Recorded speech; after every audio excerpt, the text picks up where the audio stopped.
League जो सलाह मशवरनि वारो इजलास वक्ती सदर सरदार याकूब जी सदारत हेठि थियो।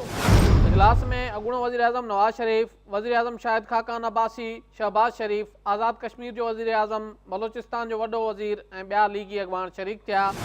नून लीग जी सेंट्रल एग्जीक्यूटिव कमेटी आइन में तरमीम जी मंज़ूरी ॾेई छॾी आहे। क़ौमी असेंबली मां चूंड बिल 2017 जी मंज़ूरीअ लाइ लीगी मेंबरनि खे हाज़िरी यकीनी बणाइण जी हिदायत कई वई आहे। इजलास में लीगी अॻवाननि पारां नवाज़ शरीफ ते एतमाद जो इज़हार कयो वियो, जॾहिं त संदसि 4 वरियनि जी कारकर्दगी जी वाखाण कई वई आहे। इजलास के खिताब कंदे वज़ीर आज़म शाहिद खाकान अब्बासी चयो त अॼोके इजलास जो मक़सदु चूंड सुधारनि बाबति बिल मंज़ूर करणु आहे। हुन चयो त मुख़ालिफ़ धुर जे पार्टियुनि सेनेट जी स्टैंडिंग कमेटीअ जे इजलास में तरमीम जी हिमायत कई।